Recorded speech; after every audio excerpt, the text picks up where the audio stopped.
number at this point. We're confident. I think can't give that. I can't give that number at this point. Excuse me. We will have that number as soon as we can get it to you. We're not concerned really about percentage right now. We're concerned about people getting back. And so really looking at fire behavior and determining which areas we feel are safe to go back. That was our main consideration. Can you identify? So we're just trying to figure out whether 20,000 are being allowed back home or, you know. Yeah, it is very clearly it's a large area that we've already put on mandatory evacuation. We don't have numbers for you. Brett, can you identify the neighborhoods, the areas that are still under mandatory evacuation? Maybe that'll give people a better idea of whether or not they can come back. Well, as we talked about, Cedar Heights area still under mandatory evacuation. Obviously, Centennial. As we go north, above Mount Shadows area, north of Bliss Drive, you're going to have in the Centennial area up north, you're going to have still mandatory evacuation. Clearly, Flying W Ranch area, that area is going to be clearly under mandatory evacuation. Peregrine is going to be under mandatory evacuation. My business is on the south of Bliss and Centennial. Is that out there? Are we the evacuation lifted? Sir, if I can get with you right after this, sir, I will. Absolutely. Yes. 58 people that have to go back to work. And Jim was talking about getting back to work. That's our clear message here, is we want to get people back to work and make sure that we get industry back in operation. So. Any other questions? Is that Woodman or Rockrimmon? How does it just? I can't really tell from that map where we're at. Can you explain? Woodman Road comes down this way and then works this way. At this intersection, it turns into East Rockrimmon Boulevard. So right here at this intersection, Woodman comes in and then goes east-west. Rockrimmon goes this direction.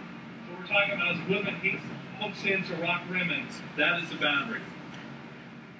And again, we will get information out as best we can on press releases for that. 8 p.m. is again when we want to implement this. Can we assume that because you have more people being able to get back into some of these areas, that means you have some confidence that there will be containment sometime soon? Yeah, speaking of the incident commander, I think we all heard it.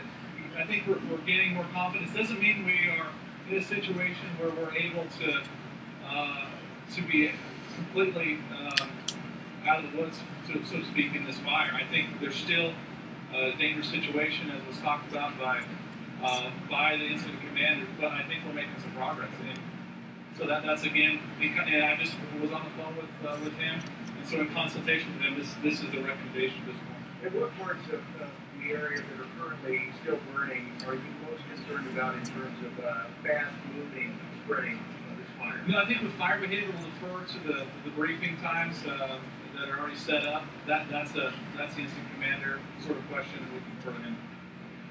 Sir?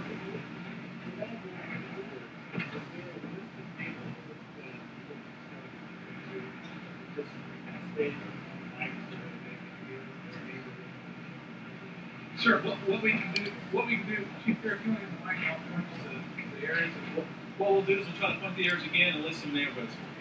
Okay. I guess I'm Van White now. So, Cedar Heights. Cedar Heights is still under evacuation. Mountain Shadows area. Mountain Shadows area is still under evacuation. Peregrine. Peregrine.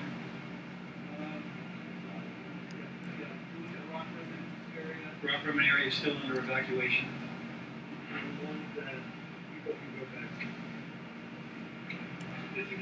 Kissing Camel. Holland Park, people can return home.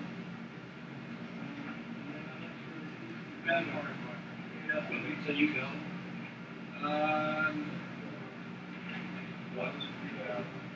Lower Rockrimmon, people can return home. Woodman Valley. Woodman Valley. No, that's not. Okay, thank you again. We'll send more information out. We appreciate the time. Just one quick comment on an unrelated topic. In the next few moments, people who are coming in for the 8 o'clock meeting are arriving at the UCCS campus. Please be respectful of the confidentiality of this meeting. My commitment to you is that at the conclusion of that, we will make a statement and come back to this area in the media briefing to give you some comments on how that went. Thank you. Okay, you're just hearing the latest from